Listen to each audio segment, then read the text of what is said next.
Continuing our study with verse 13, I do not want you to be unaware, brothers and sisters, that often I have planned to come to you and have been prevented so far, so that I may obtain some fruit among you also, just as among the rest of the Gentiles.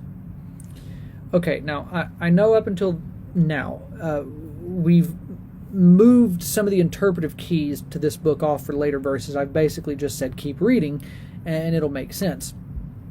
But with verse 13, I can say that things are finally starting to get good, so to speak. What we want to notice here is Paul's language.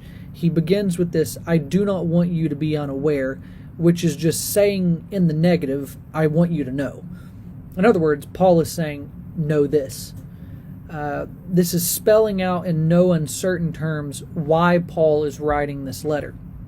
He wants the Roman Christians to know that he does long to come and see them. However, as he tells us, he has been prevented from doing so. Now, we've already gotten hints of this back in verse 10. Paul has desired and prayed to get to Rome to see these people, but something has kept him from getting there.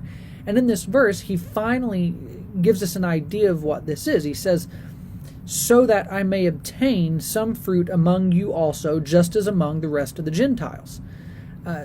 Now, let's not get caught up on this word fruit, which we can sometimes obsess over. In the context so far, we've seen Paul explain that he wants to see the Roman Christians strengthened in their faith. Contextually, this preaching of the gospel and the resulting faith is the fruit being spoken of. The thing to really pay attention to, because it sets the stage for the next verse, is what Paul says here at the end, just as among the rest of the Gentiles.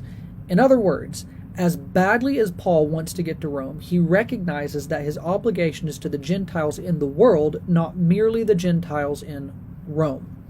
In other words, it's like Paul is saying, make no mistake, I want to come see you and preach the gospel there, but you're not my only priority right now. Again, this is still the introduction. Paul is still laying the foundations for his argument in the book, but we should start to get a clearer sense, starting here with verse 13, of what's going on in the Roman church that provokes Paul to write this letter. And right here in verse 13, he tells them first and foremost to not mistake his genuine intentions in wanting to come and preach the gospel among them. And in just a few verses, I think it's going to become pretty clear what's happening in Rome that leads Paul to say these things.